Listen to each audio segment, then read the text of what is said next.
और हामी हूँ। अगर दिमाग में मेमोरी है तो मैं उनके कदमों में बिछने को तैयार हूँ, उनको रोकने को तैयार हूँ। अब रुक जाइए, आपकी मेमोरी की मुल्क को ज़रूरत है, आपके दिमाग की मिल्लत को ज़रूरत है, आपके सोच और फिक्र की सलाहियत और इस्तेदाद की हर घर और हर फर्द को ज़रूरत है। आप रुकें। लेकिन जो हजरात, जो हमारे अजीज़ प्यारे जवान नौजवान, जिनके सर पर अभी इनफरादी, इज्तिमाई, समाजी, मिली, मुल्क की जिम्मेदारियां नहीं आई हैं, बल्कि वो अभी अपने होटल से भी नहीं खाते हैं। वो जिस होटल से खाते हैं उसका नाम माँ है और बाप है। तो माँ और बाप के होटल से खाने वाले बच्चों, अगर तुम जाना चाहो तो बराए मेहरबानी चले जाओ, लेकिन जो होटल वाले हैं खुदा के वास्ते ना जाएं। मुझे आज की इस इजलास में होटल वालों की तलाश है, होटल में खाने वालों की तलाश हरगिज नहीं है। मैं समझता हूं कि यहाँ पर जो मजमा है वो ज़हीन है और मेरी इस बात को और बहुत ही आसान बात को खूब समझता हो कि आज के इस जलसे में होटल वाले कौन हैं और होटल में खाने वाले कौन हैं। होटल में खाने वाले चले जाएं, बराए मेहरबानी चले जाएं, दरमियान में आने जाने का माहौल न बनाए, और होटल वाले वो ठहरे। मेरी गुफ्तगू इस वक्त होटल वालों से होगी। आज की इस इजलास की मुझे दावत आप ही की जाले के सरजमीन के एक होनहार, होशमंद, इंतहाई ज़ीरक, आलिम बामल, बासलाहियत और सालेहियत से आरास्ता नौजवान उभरती हुई शख्सियत मौलाना कारी रेहान साहब हाफिज़हुल्लाह। मैंने अपनी आंखों से कलकत्ता की सरजमीन पर देखा है कि अरबपति लोग जूतियां सीधी करने के लिए अपना हाथ दराज करते हैं, जिनका नाम कारी रेहान है। आपको कदर हो या नहीं, ये बिहार की तो बदकिस्मती है, ये मर्दुम खेज ज़मीन भी है और मर्दुम खोर भी है। बिहारियों ने हमेशा हर मामले में ईद के चाँद की तरह ऊपर देखा है, सिलोड़ी की तरह। अपने गिरदोपेश को देखना चाहिए कि अपने गिरदोपेश में कैसे लालो मोती मौजूद हैं, अपनी आगोश में कैसे हीरे जवाहर मौजूद हैं। अभी हज़रत मौलाना खालिद सैफुल्लाह साहब रहमानी दामत बरकातुहुल आलिया सी जाले मुलाकात हुई तो कारी हिफ्ज़ुर रहमान साहब से कहने लगे कि मौलाना, फ़िक़्ह एकेडमी का जो इल्मी और तहक़ीक़ी इजलास होता है, जो नए मसाइल पर रिसर्च करता है, ज़ब्ते तौलीद नया मसला आया, ब्लड चढ़ाने का मसला नया मसला आया, उसके बाद मदर मिल्क सेंटर का मसला आया कि मदर मिल्क सेंटर कायम किया या नहीं किया जाए, लाइफ इंश्योरेंस का मसला आया, पगड़ी का मसला आया, फेफड़ा और गुर्दे की तब्दीली का मसला आया, ब्लड चढ़ाने का मसला आया। नित नए जो मसाइल दुनिया में पेश आ रहे हैं, उसके हल करने का नाम इस्लामिक फ़िक़्ह एकेडमी है, जिसके रूह रवां इस वक्त फ़क़ीहुल असर हज़रत मौलाना खालिद सैफुल्लाह रहमानी जालवी दामत बरकातुहुल आलिया हैं। फरमाने लगे कि पूरे हिंदुस्तान में जहां कहीं भी फ़िक़्ह एकेडमी का इल्मी इजलास होता है तो हमारे बिहारी छाए हुए रहते हैं, हमारे बिहारी छाए हुए रहते हैं। लेकिन खुद अहले बिहार को अपनी खुशबू की कदर नहीं।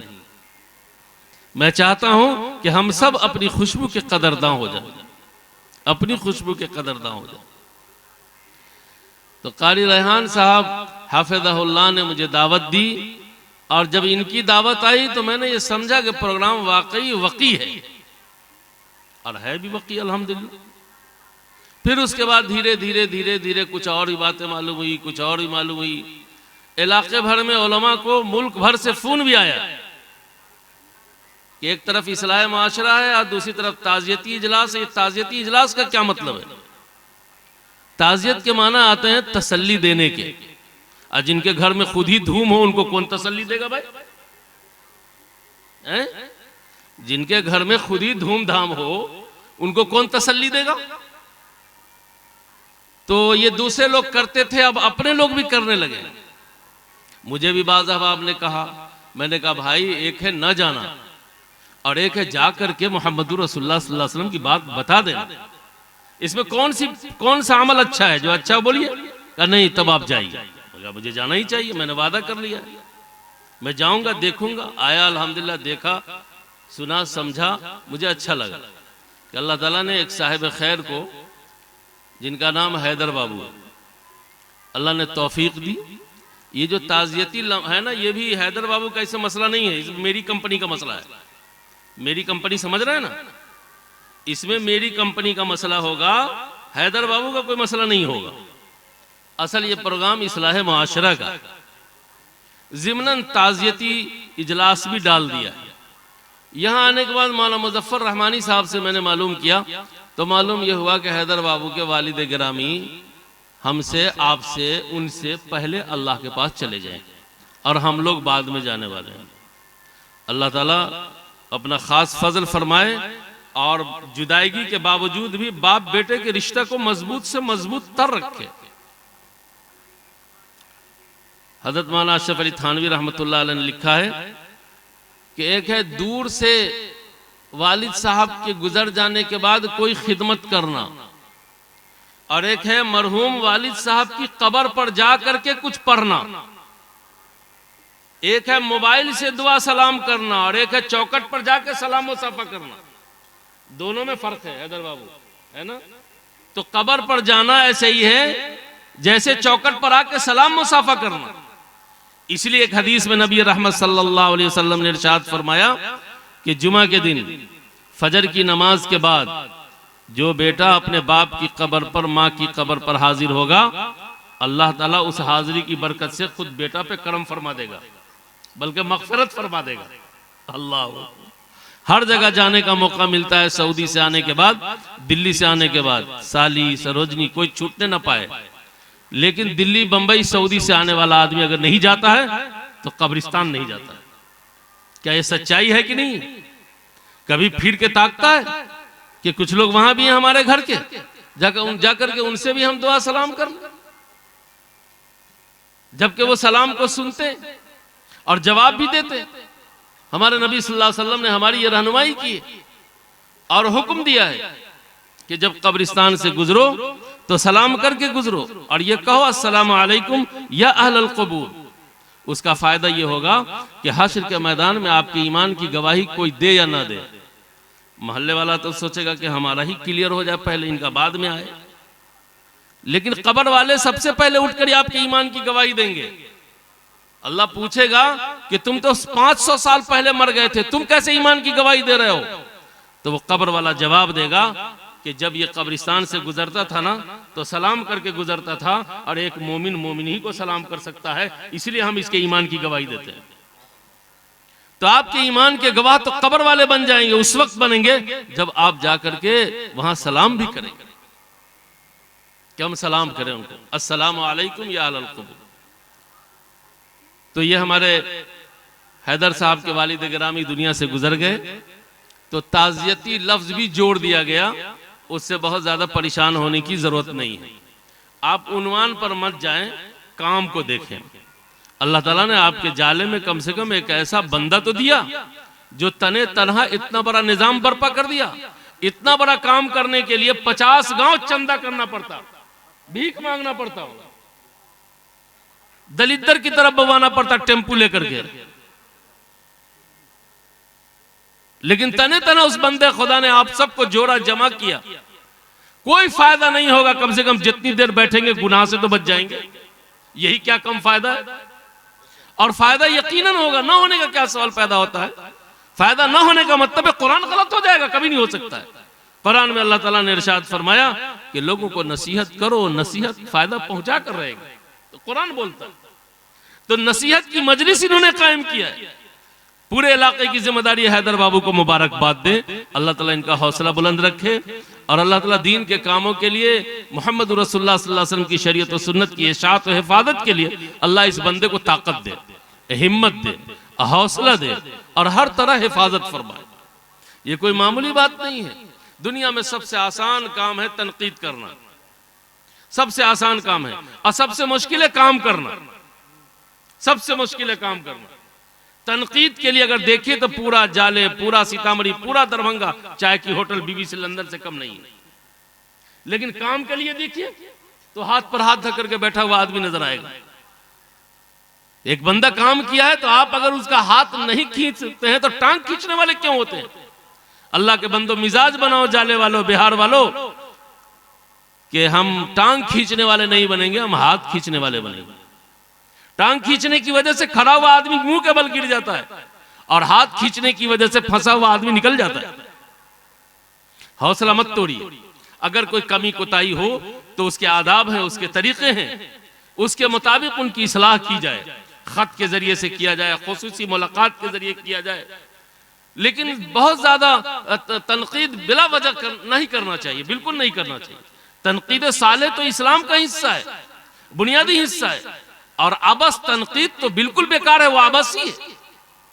मैं दिल की गहराई से हैदर बाबू को, उनकी पूरी टीम को और उनके तमाम रफ़ाक़ा को, उनके अहबाब को, उनके अहले खाना को मुबारकबाद देता हूं और दुआ करता हूं कि आपकी जो नीयत है खैर की, अल्लाह उसको शर्फ़ कबूलियत बख्शे।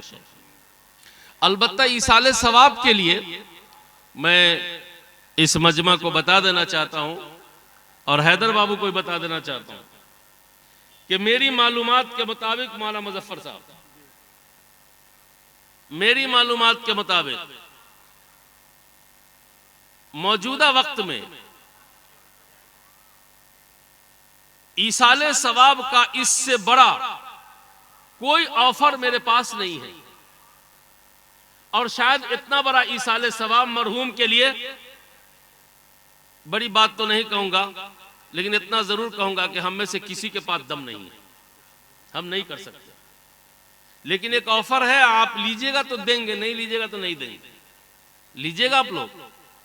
कौन लोग लेंगे? हाथ उठाइए। अच्छा, अब होटल वाले लोग हाथ उठाइए। जो खाता होटल में ना उठावे, उससे नहीं होगा। होटल वाले लोग हाथ उठावे जो अपने घर के होटल में 10 को खिलाते हैं।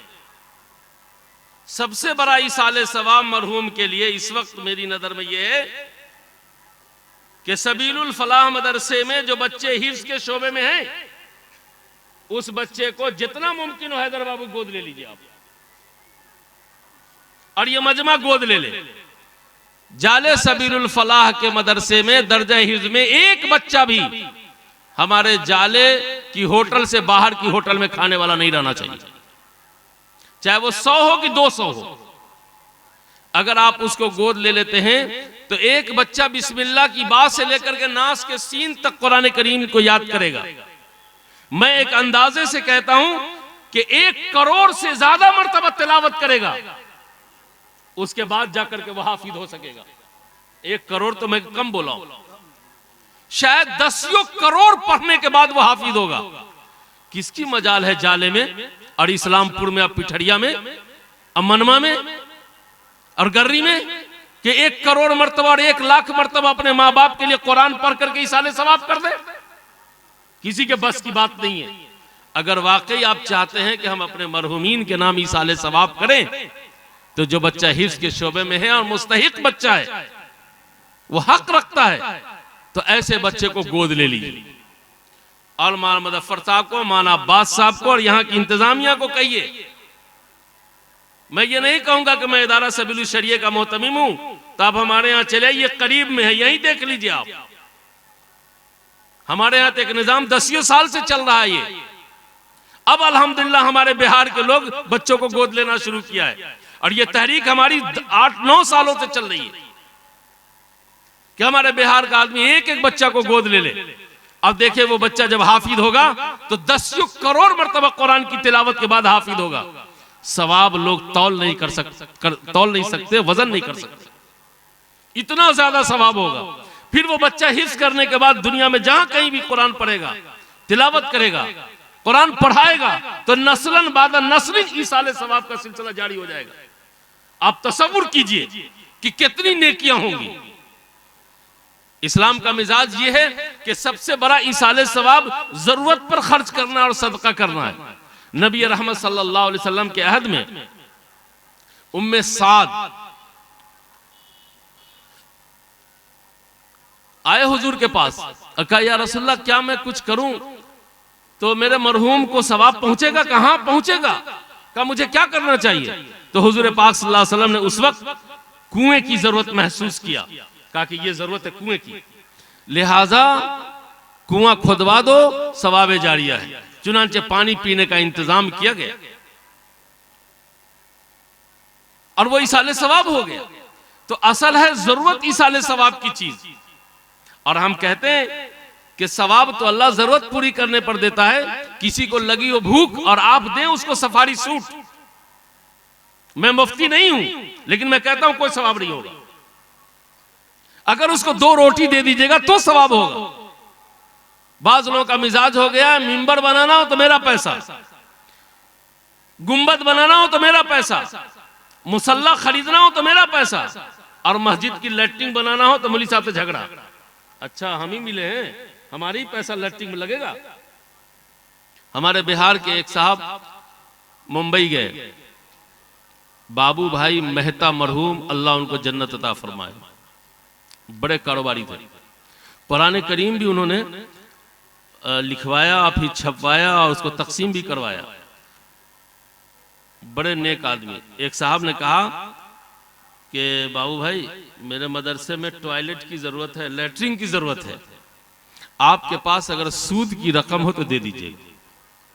सुनिए तवज्जो से, ये हमारी कंपनी की बात है, ये हमारी कंपनी की बात है। मैं कितना नीचे आ गया हूं, खुद मुझे सोचना होगा। ये मेरी कंपनी की बात है। का सूद के पैसे दे दीजिए, इंटरेस्ट के, सूद नहीं इंटरेस्ट के पैसे, खूबसूरत नाम। तो बाबू भाई मेहता खास ताजिर आदमी थे, उन्होंने कहा कि मौलवी साहब तुम लैट्रिन उसी को न कहते हो जिसको मजहब की जुबान में तहारत खाना कहा जाता है। माना सुनिएगा, तुम लैट्रिन उसी को न कहते हो जिसको मजहब की जुबान में तहारत खाना कहा जाता है। कहा जी सर सही समझा, जी सर। का तहारत के बारे में तो तुम ही लोगों से सुना है कि हदीस में हुजूर सल्लल्लाहु अलैहि वसल्लम ने फरमाया अत्तहारतु निस्फुल ईमान, कि तहारत तो आधा ईमान है। जब आधे ईमान में सूद का पैसा खर्च करोगे तो तुम्हारे ईमान का हश्र क्या होगा, तुम्हारे ईमान का क्या हाल होगा। अब जो मौलाना साहब अल्लाह के बंदे, अल्लाह की पनाह, अल्लाह की पनाह, मालूम होता था कि पुलसरात की तेज धार चाकू पर खड़े हो गए, एकदम इतने बड़े हो गए। और मैं उसी वक्त बाबू भाई मेहता ने अपनी ऑफिस में काम करने वाली लड़की को बुलाया, कहा मेरी तनख्वाह कितने दिनों से बाकी है। तो कहा 4 महीने से। कहा मेरी तनख्वाह लाओ। 1 महीने की तनख्वाह बाबू भाई ने अपने पॉकेट में रखा और 3 महीने की तनख्वाह निकाल करके मौलाना को दिया। कहा मौलाना मेरी तनख्वाह के पैसे से अब लैट्रिन बनाएंगे मदरसे में। हर फर्द ठोस से ठोस हासिल करे, मौलाना बने या ना बने, लेकिन बुनियादी जो मजहबी इल्म है उस पर मजबूती से कायम रहे। मैं इतना बोल चुका हूं और शायद बोलते बोलते मर जाऊंगा, तादाद में कमी आएगी कि नहीं अल्लाह जाने। 96% मुसलमानों को जनाजे की दुआ अल्हम्दुलिल्लाह याद नहीं है, अल्हम्दुलिल्लाह याद नहीं। कितने को याद नहीं है? अगर आपको इश्काल हो तो मां मुजफ्फर अमानी साहब को यहां बैठाता हूं, एक एक करके आइए सुनाइए जनाजे की दुआ। जलसा उसके बाद खत्म होगा, सुनाइए। और जनाजा में कौन जाता है? एक जाले में इस्लामपुर में मर जाए तो इससे बड़ा मजमा जनाजे में होता है कि नहीं होता? बताओ भाई। 96% मुसलमान को जनाजे की दुआ याद नहीं है। मां की लाश को कौन लेकर जाता है? बाप की लाश को लेकर कौन जाता है? मैं जनाजे की दुआ का टेम्परेचर नहीं बता रहा हूं, अहले इल्म को परेशान नहीं होना चाहिए। मैं जिहालत बता रहा हूं, जिहालत, बुनियादी जिहालत। ये नहीं कहिएगा कि मौलाना को मदारिज इस्लाम मालूम नहीं है। वो बाज बातों को ऐसी अहमियत के साथ बोलते लगता जन्नत जहन्नम का फैसला इसी पर कर देंगे। मुझे खूब मालूम है अहकामात का टेम्परेचर। इस्लाम में जो अहकामात है उसके मदारिज अलग अलग हैं। अब वो मदारिज कम बेस भी होते रहते हैं। एक चीज का दर्जा फर्ज का है, सुन्नत का है, लेकिन जब दोनों का टकराव हो जाता है तो फर्ज को तरजीह दी जाती है, सुन्नत को छोड़ दिया जाता है। अहकामात बदलते हैं और टेम्परेचर डाउन भी होता है। फजर की नमाज तवील पढ़ने का हुक्म है, बच्चा रो देता है तो नबी रहमत नमाज को मुख्तसर कर देते हैं। देखिए टेम्परेचर डाउन हो गया यहां। फजर की नमाज की क़रात का, असर की जमात हो रही है, नबी रहमत को मालूम है कि असर की जमात हो रही है, मेरी जमात छूटने वाली है। दो भाई आपस में लड़ते हैं तो जमात का टेम्परेचर गिर जाता है, और दो भाई के लड़ने के मसले को खत्म करने का टेम्परेचर हाई हो जाता है। मोहम्मद रसूलुल्लाह खड़े होकर के पहले भाइयों में सुलह कराते हैं, उसके बाद जाकर अपनी नमाज पढ़ते हैं। तो मैं अहले इल्म से गुजारिश कर रहा हूं कि आप परेशान नहीं होइएगा। मेरी कौम का आलम यह है कि 96% को जनाजे की दुआ याद नहीं, 4% हैं सिर्फ जिनको जनाजे की दुआ याद है। क्या यह लम्हा फिक्रिया नहीं? डॉक्टर बनाइए, IAS बनाइए, IPS बनाइए, एडवोकेट बनाइए। आप तो हमारी जरूरत है, हम तो तलाश करते हैं, हमारे मुस्लिम पर्सनल लॉ बोर्ड के अकाबरीन तो मुस्लिम एडवोकेट तलाश करते हैं। लेकिन मैं ये नहीं चाहता कि आप एडवोकेट बन जाएं और आपको कलमा मालूम ना हो, दीन मालूम ना हो, रसूल मालूम ना हो, आखिरत मालूम ना हो, हलाल हराम की का इम्तियाज ना हो, और ये मोटी मोटी जो दुआएं मासूरा हैं, इससे भी हमारा एडवोकेट महरूम रहे, हमारा ताजिर महरूम रहे, हमारी बिरादरी मुस्लिम बिरादरी महरूम रहे। ये मेरे लिए अफसोस की बात है। और सुनिए, 75% मुसलमानों को अब भी ईद और बकरीद की नमाज नहीं पढ़ने आती। इमाम साहब से कहा जाता, कहाँ इमाम नजुल इस्लाम साहब? वो भी इमाम, अच्छा ये आप इमाम है ना? ईदगाह में कहा जाता है इमाम साहब नियत बयान कीजिए और तरकीब बयान कीजिए। और देहात में कहा जाता है भोज के वक्त कुमरा रोपा जाएगा तो कुमरा फलेगा। ईद और बकरीद की नमाज की तरकीब 2 मिनट में सुनिएगा और आप नमाज पढ़ लीजिएगा। हम तो देखा एड़ी उठा करके इमाम को देखते हुए कि उनका हाथ ऊपर है कि नीचे, ये करते हैं लोग। अरे एक बुजुर्ग तो सुभान रब्बी अल आला की जगह पर कह रहा था सुभान रब्बी लगा लगा, सुभान रब्बी लगा लगे, तो बहुत पुरानी बात। सुभान रब्बी अल आला भी मालूम। ईद की सारी तैयारियां 1 महीना पहले, और जिस 2 रकत के लिए तैयारी की जाती है उसका हाल यह कि ऐन ईदगाह में तरकीब बताई जाए। क्या ये अफसोस की बात नहीं? मेरे भाई, आप मेरा मत बनिए, मां मुजफ्फर साहब का मत बनिए, कायद रेहान साहब का मत बनिए, और दूसरे उलमा है माना मौलाना निस्तवी साहब, इनका मत बनिए। अल्लाह के वास्ते आप अपना तो बनिए। अपना बनने में क्या प्रॉब्लम है? ये तो आपके बनने की बात मैं बता रहा हूं। मैं अपना बनाने, इनके बनाने की तो बात ही नहीं कर रहा हूं। मैं चाहता हूं हमें का हर फर्द अपना बन जाए, और अपना बनना यह है कि उनके घर में बुनियादी दीनी तालीम आ जाए। इसलिए कि अल्लाह ताला को माशरे की इस्लाह करना था और नबी रहमत को भेजा गया इस काम के लिए। आज जिस वक्त भेजा गया उस वक्त का माशरा इंतहाई बदतरीन माशरा था। उतना बदतरीन तो अभियो नहीं, बहुत खराब माशरा हो गया है मौलाना, लेकिन अभी भी उतना खराब नहीं है जितना नबी के ज़माने में था। आपको परेशान नहीं होना चाहिए, मैं हदीस सुना देता हूँ। मजमउज़ ज़वायद में रवायत है, एक नौजवान आया और नबी पाक सल्लल्लाहु अलैहि वसल्लम से कहा, या रसूलल्लाह मैं ईमान लाना चाहता हूँ। कहा सुभान अल्लाह, कबूल की, लाइए ईमान। कहता ईमान तो ले आऊँगा, एडमिशन तो ले लूँगा मैं इस्लाम में, लेकिन इस्लाम में एडमिशन लेने के लिए मेरी तरफ से शर्त है। हर मदरसा के दाखिला फार्म में लिखा रहता है शरायते दाखिला, ये मदरसा वाले की तरफ से। अब वो लड़का जो हुजूर के पास आया तो वो कहता है कि नहीं या रसूलल्लाह मेरी तरफ से शर्त, तब हम एडमिशन लेंगे। हुजूर ने पूछा क्या शर्त है बताओ? अजीब व गरीब शर्त, अल्लाह अकबर। उस शर्त का तसव्वुर नहीं किया जा सकता, अब भी आप नहीं कर सकते। उस नौजवान ने कहा या रसूलल्लाह मुझे ज़िना करने की इजाजत दे दी जाए। क्या कहा? ज़िना करने की इजाजत दे दी जाए। अल्लाह, अभी अपना माशरा इतना खराब नहीं हुआ है कि कोई बेटा बाप से पैसा मांगे, अब्बा दीजिए नाइट घर में जाएंगे। इतना खराब अब भी नहीं हुआ। बेटा खुद कुछ कर ले अलग बात है, लेकिन बाप से पैसा तक मांगने नहीं जाएगा, पैसा दीजिए हम ये काम करेंगे। इजाजत लेना तो दूर की बात है।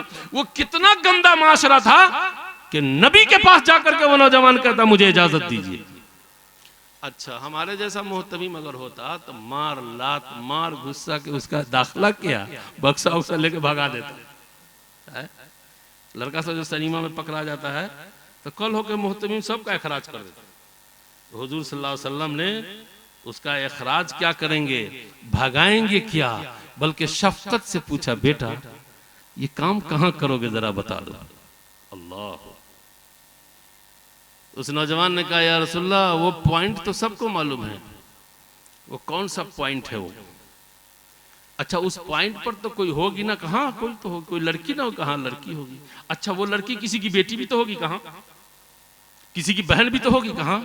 किसी की फूफी भी होगी तो कहाँ? किसी की खाला भी हो सकती है, कहाँ? हुजूर पाक सल्लल्लाहु अलैहि वसल्लम ने उस मरीज के मर्ज से मोहब्बत किया, नफरत किया, मरीज से मोहब्बत किया और कहा ए बेटा बताओ, अगर कोई तुम्हारी फूफी, तुम्हारी बहन, तुम्हारी बेटी, तुम्हारी खाला के साथ मुंह काला करे तो तुमको कैसा लगेगा? फौरन वो नौजवान कान पर हाथ ले गया और अपनी गंदगी से तायब हुआ।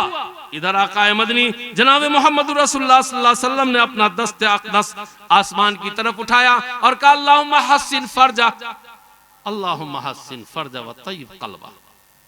ऐ अल्लाह इसको इज्जत और आबरू की दौलत से मालामाल कर दीजिए और हमेशा हमेशा के लिए अजनबिया और गैर के तसव्वुर से इसके कल्ब को पाक कर दीजिए। अल्लाह महसिन फर्ज व ताहिर कल्बा, और इसके कल्ब को पाक कर दीजिए। अहले सियर ने लिखा है कि वो नौजवान जो एडमिशन के लिए आया था हमेशा हमेशा के लिए तायब हो गया। इतना खराब माशरा था, नबी को भेजा गया। इस्लाह का काम कहां से नबी ने किया? उसके लिए जो नुस्खा आया, नुस्खा रहमानी, इक़रा बिस्मि रब्बिक, पढ़िए तब सुधरिएगा, नहीं पढ़िएगा तो नहीं सुधरिएगा, पढ़िए तब सुधरिएगा। लेकिन कटर मटर नहीं, जो पढ़िए बढ़िया से पढ़िए। इसलिए कि इस वक्त जितना जाहिल आदमी हेडक नहीं है, उससे ज्यादा कटर मटर जो पढ़ा हुआ है वो बहुत हेडक है। वो जब आता ना तो 5 मरतबा सलाम करता है, जाहिल आता ना तो 1 मरतबा सलाम करके साइड मारता है। अब कटर मटर वाला जो आता है तो 5 मरतबा सलाम मारते। अल्लाह इसके फितने से बचाइए। इसको ना अपनी जहालत का एतराफ है और ना इसके पास से इल्म है। दावा है कि हमसे बड़ा पढ़ा लिखा कोई नहीं। आधार कार्ड और वोटर लिस्ट से आगे कुछ जानता ही नहीं। ये जो आधार कार्ड वोटर लिस्ट में जितनी गड़बड़ी हुई है उसकी वजह एक ये भी है कि हुकूमत ने ये काम उससे करवाया जो कटर मटर पढ़ा हुआ। कटर मटर जो पढ़ा हुआ उससे हुकूमत ने ये काम कराया। इसीलिए आधार कार्ड और वोटर लिस्ट में नाम की बड़ी गड़बड़ी। अगर कायदे के पढ़े लिखे लोगों से कराया जाता तो शायद इतनी गड़बड़ी ना होती। तो अरब आलिम ने कहा कि अपने समाज को इल्म की कुव्वत से आरास्ता करो। समाज में जब तक मजबूत इल्म वाले होंगे, चाहे वो अंग्रेजी के हों, चाहे वो संस्कृत के हों, चाहे वो मजहबी इल्म वाले हों, चाहे वो असली इल्म वाले हों, अगर वो बाइस्तेदाद और बासलाहियत होंगे तो समाज वजनी होगा। एक बात। दूसरी बात फरमाया उस अरब आलिम ने कि अदलुल उमरा, समाज में जो बाअसर शख्सियात हैं, जिनके असरात हैं समाज में, वो इंसाफ करने वाले हों। इंसाफ, फैसला नहीं। हमारे हिंदुस्तान में बाबरी मस्जिद का फैसला हुआ, जज साहिबान ने कल होकर के प्रिंट मीडिया को न्यूज दे दिया, कहा मैंने बाबरी मस्जिद के साथ इंसाफ नहीं किया है, फैसला किया है। पता चलता है फैसला प्रेशर में हो सकता है, इंसाफ प्रेशर को बर्दाश्त नहीं कर सकता है। इंसाफ और चीज है और प्रेशर और चीज और फैसला और चीज। समाज में जो बाअसर शख्सियात हैं हमारी, जिनके असरात है चाहे जिस दर्जे में हो, वो इंसाफ पसंद बन जाए, समाज वजनी होगा, कौम वजनी होगी, मिल्लत वजनी, उम्मत में मजबूती आएगी। इसलिए कि फैसले से थोड़ी देर के लिए रगड़े और झगड़े को तो साइड किया जा सकता है, मैं कसम खुदा की कहता हूं, दिल और दिमाग को मुतमईन नहीं किया जा सकता है। दिल और दिमाग का इत्मीनान तो इंसाफ पर मुश्तमिल है, फैसले पर नहीं। इसलिए अरब आलिम ने कहा कि समाज में बाअसर लोग, हुक्काम, जिम्मेदारान अदल और इंसाफ से काम करेंगे तो समाज में मजबूती आएगी, बेचैनी और इस्तिराब का खात्मा होगा। तीसरी बात अरब आलिम ने फरमाया, जुदुल अगनिया। अल्हम्दुलिल्लाह इस्लामपुर को यह शर्फ हासिल है कि यहां एक ऐसा गनी है, एक ऐसा मालदार आदमी है, साहिब सरवत है जो दीन के लिए, मिल्लत के लिए उठ खड़ा हो सकता है। का जूदुल अगनिया, मालदार हो और सखी हो तो उस समाज को भी पश्चिमानी का सामना नहीं करना पड़ेगा, रुसवाइयों का सामना नहीं करना पड़ेगा। वो सखी अपनी सखावत से समाज के डिसबैलेंस लोगों को ताउन करके बैलेंस में ले आएंगे। वकार और एतबार को बहाल रखने में वो बड़े मुआविन होंगे। जूदुल अगनिया, समाज के मालदारों को सखी होने की जरूरत है। याद रखिए, इल्म भी नेमत है, माल भी नेमत है। माल पर जो लोग अजदहा बन के बैठ जाते हैं, अगर वो माल को नहीं छोड़ सकते तो माल उनको एक दिन जरूर छोड़ देगा। अब वो जब छोड़ करके जाएंगे तो गांव में फितना ही होगा। इसलिए नबी रहमत सल्लल्लाहु अलैहि वसल्लम ने जनाजे की दुआ में ये बात फरमाई है, अल्लाहुम्मा ला तफ्तिन बादा वला तहरिमना अजरा, कि अल्लाह ये जो हमारे बुजुर्ग गुजर गए हैं, इनके गुजरने के बाद हमको किसी फितने में मुब्तला नहीं कीजिएगा। फितना क्या होगा? माल की तकसीम का, जायदाद की तकसीम का, घर की तकसीम का। ये ऐसा फितना होगा कि खानदान और कुंभ और फैमिली चूर चूर हो जाएगी। इसलिए हुजूर ने ये दुआ फरमाई कि कोई घर का बुजुर्ग गुजर जाए तो ला तफ्तिन बादा, अल्लाह हमको इनके गुजरने के बाद फितने में मुब्तला ना कीजिएगा। वला तहरीम नाजरा, और जब घर में बुजुर्ग जिंदा रहते हैं तो बहुत सारी रहमतें नाजिल होती है। अल्लाह इनके जीते जी जो रहमतें उतर रही थी, इनके गुजर जाने के बाद हमको महरूम न कीजिए। ये दुआ इरशाद फरमाई। तो माल अल्लाह की नेमत है, लेकिन इस पर अजदहा बन के नहीं बैठना है। अजदहा बन के नहीं बैठना। माल का काम है खर्च होना। अगर आपने सही मसरफ में खर्च किया तो ठीक, नहीं तो किसी ना किसी तरह से उसको चला जाना है, चला जाना है, चला जाना है। ये तय बात है।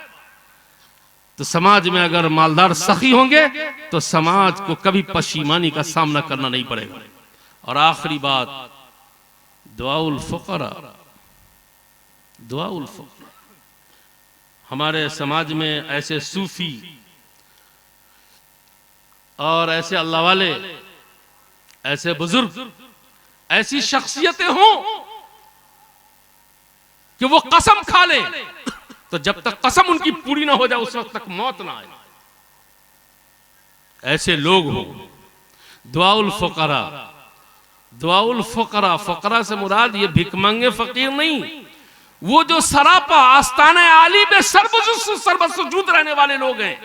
वो आस्ताना आली में यानी बारगाह खुदाबंदी में सर्वसुजूद रहने वाले लोग, ऐसे लोग भी। अल्हम्दुलिल्लाह हमारे इस अतराफ में मुख्तलिफ सलासिल के अस्फिया, अत्किया, अबरार, नेकोकार, उनके मुतवस्सिलीन, उनके मुतक़िदीन मौजूद हैं, जो रातों को, सर्दी की रात में भी बिस्तर छोड़ करके अल्लाह की मोहब्बत में तड़पते हैं।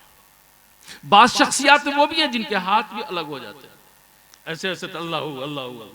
बात शख्सियतें वो भी हैं जिनको बेहोश कर दिया गया ऑपरेशन के लिए, और जब दिल बाहर निकाला गया तो आवाज आ रही थी अल्लाह अल्लाह अल्लाह। उनको मेरी आंखों ने देखा है और आपकी आंखों ने भी देखा होगा, मैं नाम नहीं लूंगा यार। ऐसे लोगों का समाज में रहना भी जरूरी है, जो उलमा, जो सुलहा, जो अबरार, जो नेकोकार आपके इर्द गिर्द तवाफ कर रहे हैं। ये मगीबाती फितने से बचाने में ये फौजी लोग, कमांडर लोग, ये सब कमांडर लोग। एक बुजुर्ग ने लिखा है, किसी अहलुल्लाह का कदम अगर किसी घर में पहुंच जाता है तो 100 साल के लिए पोशीदा फितने उस घर से दूर हो जाते हैं। इन उलमा को क्या समझते हैं? ये जो चारों तरफ घूमते फिरते हैं, पोशीदा हजारों फितने से बचाने वाले कमांडर हैं, कमांडर।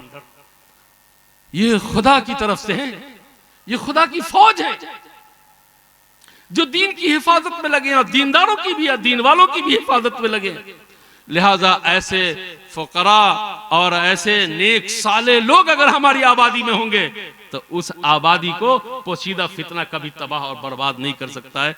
मैं लंबे इंतजार के लिए अपने मुखलिस दोस्त मौलाना मुजफ्फर रहमानी साहब, मौलाना नज़रुल इस्लाम साहब, कारी रेहान साहब, हैदर बाबू और तमाम हाज़रीन उलमा जिनका इल्म भी हरा भरा है और जिनकी फिक्र भी ताज़ा है, और इन सब से मैं माजरत करता हूँ, मैंने तूले कलामी की है। अगर इसमें कोई बात नफ़ा की आप तक पहुँच गई हो तो खुदारा उसको अपनी ज़िंदगी से जोड़ने की कोशिश कीजिएगा। मैंने हदीस पढ़ी थी, नबी रहमत सल्लल्लाहु अलैहि वसल्लम ने इरशाद फरमाया, लोगों, मरने वालों का तुम पर यह हक है, उनकी अच्छाइयों को बयान करो और उनकी जिंदगी में जो कमी कोताही थी उसके लिए अपनी जुबान पे ताला लगा लो।